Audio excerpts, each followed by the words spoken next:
രണ്ടെണ്ണം ഫ്രണ്ടിൽ നല്ല അടിപൊളിയായിട്ട് ഇരിക്കുന്നുണ്ട്. ക്ലീൻ ചെയ്യാൻ പറ്റിയ അവസരം. എന്നെപ്പോലുള്ള പല പെറ്റ് പാരൻസും അനുഭവിക്കുന്ന വലിയൊരു വിഷയം എന്ന് പറയുന്നത് തറ ക്ലീൻ ചെയ്യുന്നതായിരിക്കും കേട്ടോ. ഞാൻ മൊത്തത്തിൽ ചൂലുകൊണ്ട് അടിച്ച് വാരിയതിന് ശേഷമാണ് വാക്വം ക്ലീനർ ഉപയോഗിക്കുക. ഈ വാക്വം ക്ലീനർ മേടിച്ചത് തന്നെ കുഞ്ഞൂസിൻ്റെ ഈ ഒരു രോമം കോശൽ കാരണം കേട്ടോ. കുഞ്ഞൂസിന് ചില സമയത്ത് നല്ലോണം കൊഴിയും, ചില സമയത്ത് കൊഴിയുമില്ല. അപ്പോൾ വളരെ ബുദ്ധിമുട്ടുള്ളതുകൊണ്ടാണ് ഞാൻ ഈ ഒരു വാക്വം ക്ലീനർ ഉപയോഗിക്കുന്നത്. അടിച്ച് കയറിയതിന് ശേഷം ഒന്ന് വാക്വം ചെയ്യും, അതിന് ശേഷമാണ് തുടയ്ക്കാറുള്ളത്.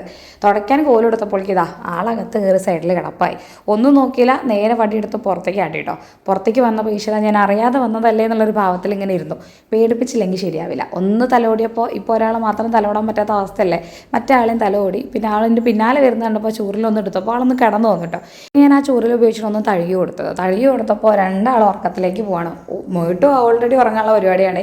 ഇവക്കത് ഇഷ്ടപ്പെട്ടു കേട്ടോ. അപ്പോൾ ഇവളിങ്ങനെ കുട്ടികളെ മാറി ഇങ്ങനെ കളിച്ചിട്ട് ഉറങ്ങാനുള്ള പരിപാടി കാണിക്കുന്നുണ്ട്. ഞാൻ പിന്നെ ബാബാവോ എന്ന് പറഞ്ഞപ്പോഴേക്ക് ഉറങ്ങാൻ പാകത്തിന് ആളവിടെ കിടന്നു വന്നു കേട്ടോ.